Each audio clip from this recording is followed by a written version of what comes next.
The Minamata Convention on Mercury is a global treaty to protect human health and the environment from the adverse effects of mercury. The goal of this initiative is to control the import and export, prohibit usage in large industries, and ensure safe waste disposal of mercury.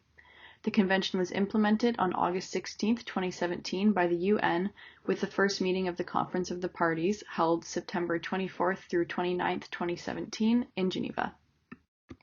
The disease was named after the Japanese city Minamata, where the discharge of industrial wastewater into the Minamata Bay resulted in mercury poisoning in individuals for the coming decades.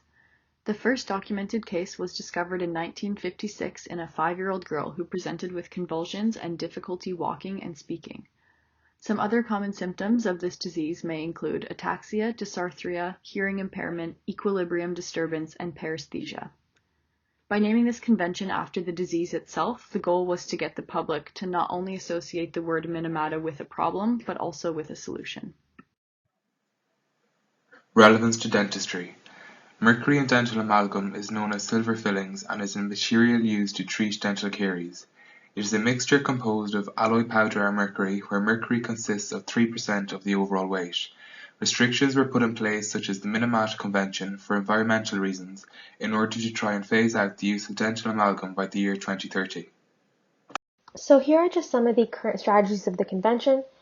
Currently, the treaty requires that nations who are a part of the agreement should reduce emissions from small-scale gold mining, from power plants that are coal-fired, and from waste being burned where possible.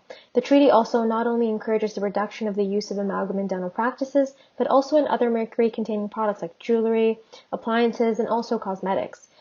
Recently, there was mandating of the use of amalgam separators in dental practices. This has been a great step towards the phasing out of mercury. The rule was effective in 2017.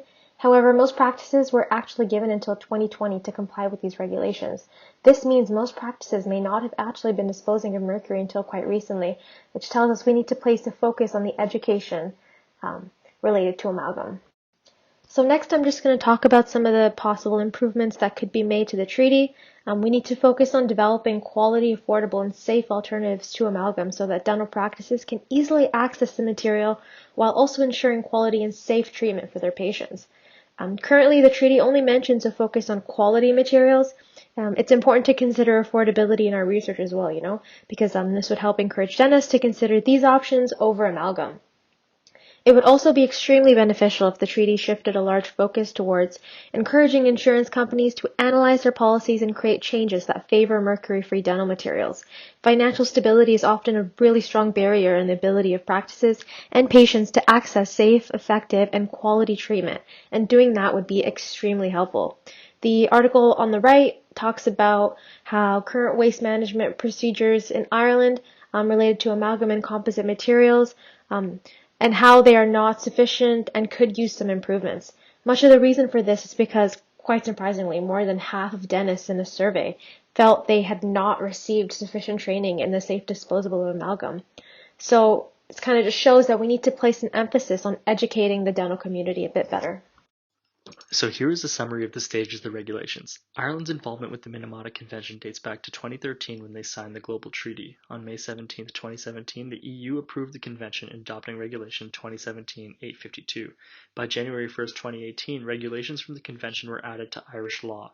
One of the obligations of the convention was that every member state of the EU must set out a national plan to reduce and eventually phase out the use of dental amalgams. Regulations that the Irish Dental Association imposes continue to adapt to ensure less mercury compounds are being used and that dentists in Ireland are adhering to the Minamata Convention on Mercury.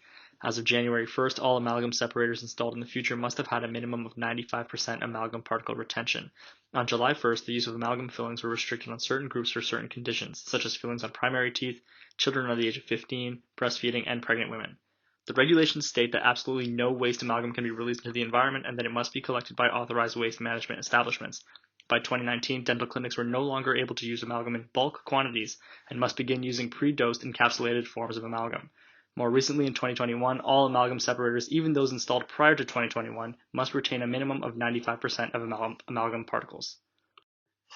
Potential sources of exposure to dental amalgam include spills. Therefore, to reduce these accidents, the use of capsules were mandated. New and/or replacement of older restorations may cause exposure to mercury. Direct contact with mercury is also a source of exposure, as well as improper disposal of amalgam waste and scraps. There are many safety precautions made to ensure safety of the dentist as well as the patient. These include adequate ventilation to prevent toxic emissions, immediate cleanup of accidental spillage, the use of amalgam wells are used to avoid exposure to amalgam, adequate cleaning of the dental tools that are in contact with the amalgam prior to sterilization, and last but not least, appropriate personal protective equipment. Finally, guidelines regulating the proper disposal of amalgam, such as efficient amalgam separators that filter out at least 95% of amalgam particles, and disposal via licensed waste management companies allow for decreased exposure to the environment. So what are the effects of the Minamata Convention on dentistry? Patient consultation. The patient may request for amalgam to be removed. However, the Scientific Committee on Emerging and Newly Identified Health Risks has stated that there is no justification for removing amalgam as a precaution unless there is an allergic reaction to amalgam itself. This then leads to discussion and maybe other options with the patient, such as glass ionomers, composite resins, metal crowns, postponing treatment for pregnant women, or potentially the extraction of teeth. If amalgam is required, this requires the dentist to record his or her decision and its justification, and it also requires valid consent from the patient or guardian.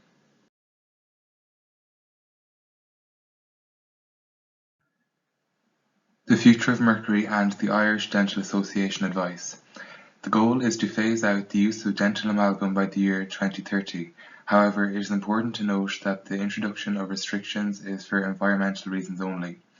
The Irish Dental Association advice is to champion disease, and this will lead to reduce restoration, encourage dental education, and to support ongoing research into other restorative materials.